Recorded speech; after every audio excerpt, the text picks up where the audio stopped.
As we gather here, we stand on sacred ground, the chamber of the United States House of Representatives, the heart of American democracy.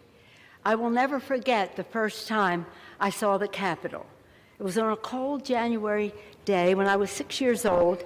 My father, Thomas D'Alessandro Jr., was about to be sworn in for his 5th term in Congress, representing our beloved hometown of Baltimore. I was riding in the car with my brothers, and they were thrilled and jumping up and down and saying to me, Nancy, look, there's the Capitol. And every time I'd say, I don't see any Capitol. Is it a capital A, a capital B, or a capital C? And finally, I saw it. A stunning white building with a magnificent dome.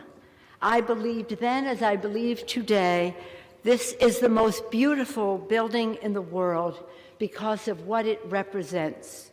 The Capitol is a temple of our democracy, of our Constitution, of our highest ideals. On that day,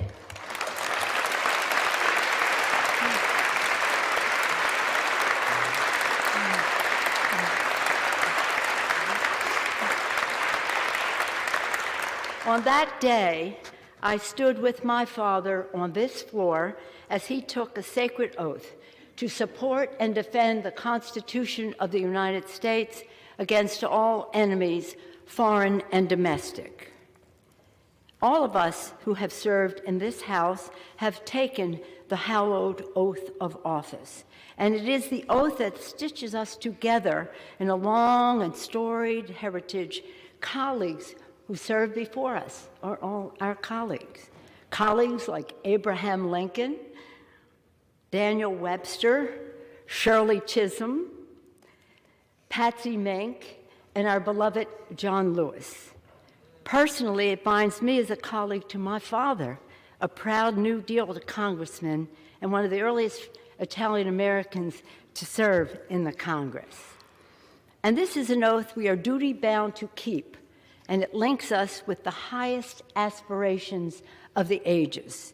In this room, our colleagues across history have abolished slavery, granted women the right to vote, established Social Security and Medicare, offered a hand to the weak, care to the sick, education to the young, and hope to the many. Indeed, it is here, under the gaze of our patriarch, George Washington, in the People's House, that we have done the people's work. My colleagues, I stand before you as Speaker of the House, as a wife, a mother, a grandmother, a devout Catholic, a proud Democrat, and a patriotic American, a citizen of the greatest republic in the history of the world.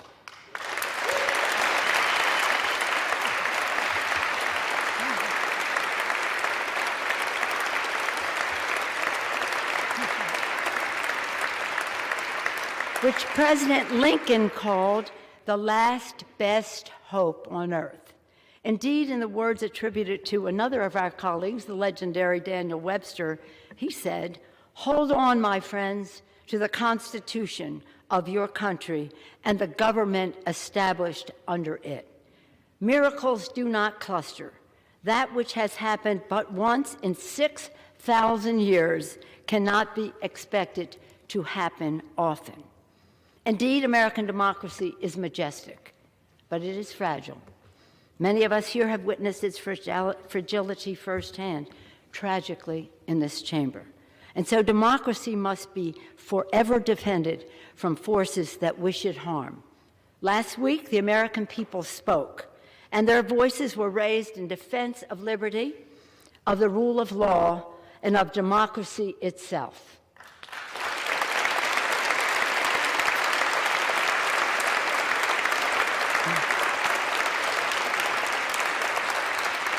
With these elections, the people stood in the breach and repelled the assault on democracy. They resoundingly rejected violence and insurrection, and in doing so, gave proof through the night that our flag was still there.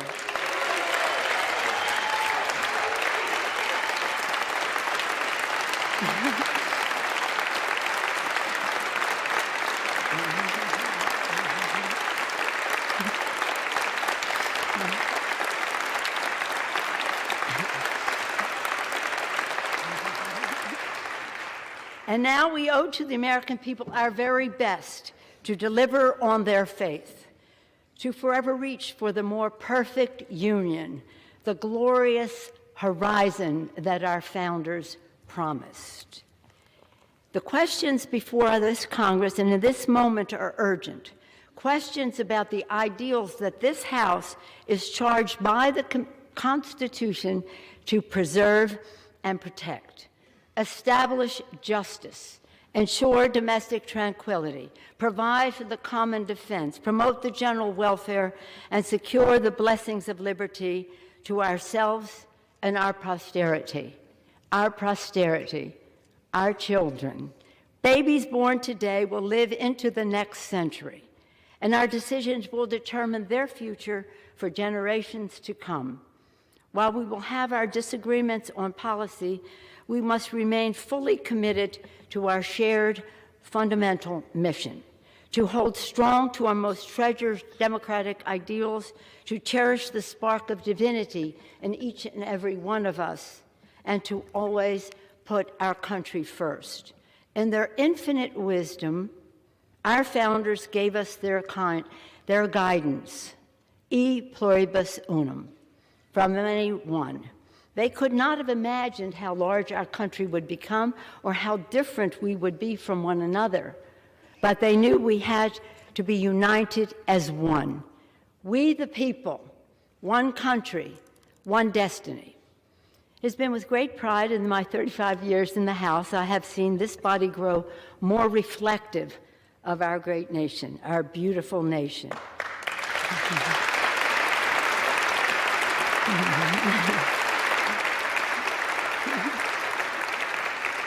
When I came to the Congress in 1987, there were 12 Democratic women.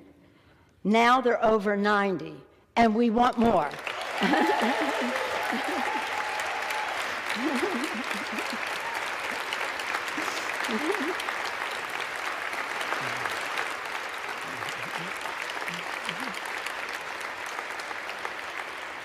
The new members of our Democratic caucus will be about 75% women, people of color, and LGBTQ.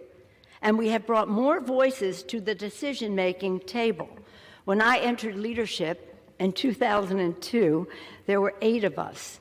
Today, there are 17 members of the leadership. When I first came to the floor at 6 years old, never would I have thought that someday I would go from homemaker to House Speaker. In fact, I never... In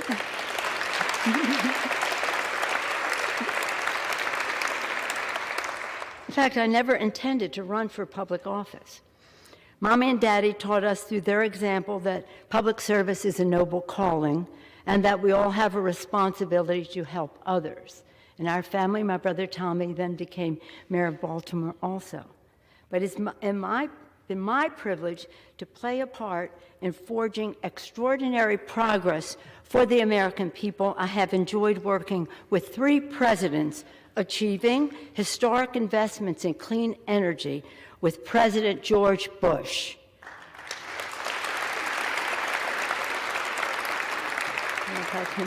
Transformative health care reform with President Barack Obama.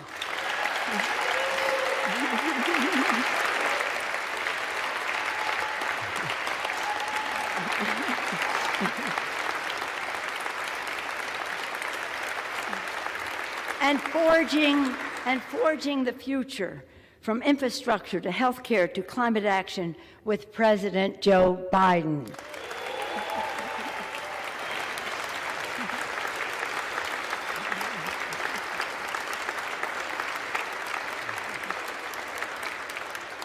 Now we must move boldly into the future, grounded by the principles that have propelled us this far and open to fresh possibilities for the future. Scripture teaches us that for everything there is a season, a time for every purpose under heaven. My friends, no matter what title you all, my colleagues, have bestowed upon me, speaker, leader, whip, there is no greater official honor for me than to stand on this floor and to speak for the people of San Francisco. This I will continue to do as a member of the House, speaking for the people of San Francisco, serving the great state of California, and defending our Constitution. And with great confidence in our caucus, I will not seek re-election to Democratic leadership in the next Congress.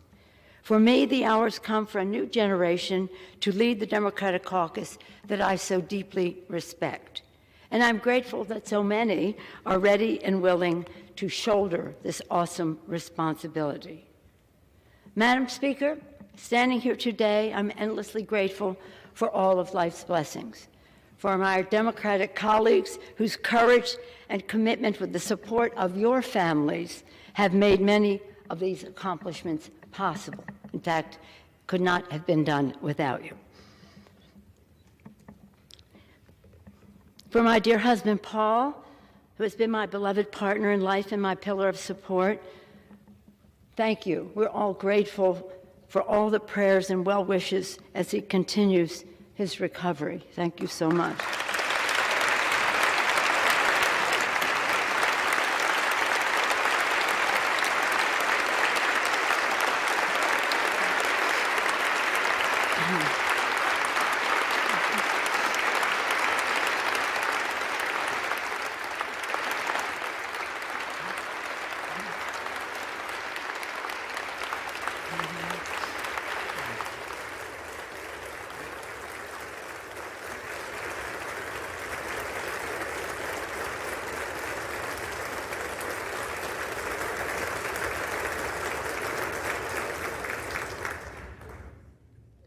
For our darling children, Nancy, Corinne, Christine, Jacqueline, Paul, and Alexandra, and our grandchildren, Alexander and Madeline, Liam, Sean, and Ryan, Paul and Thomas, Bella and Octavio, they are the joys of our lives for whom and we are so very, very proud of them and a comfort to us at this time.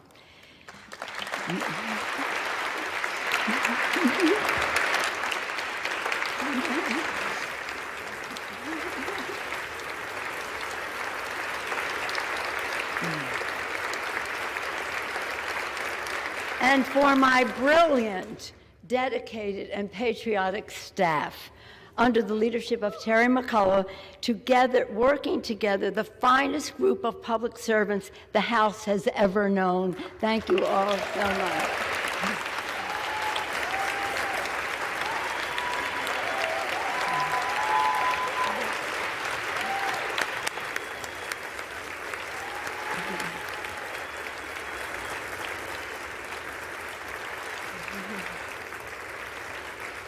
And again, for those who sent me here, for the people of San Francisco, for entrusting me with the high honor of being their voice in Congress. In this continued work, I will strive to honor the call of the patron saint of our city, St. Francis.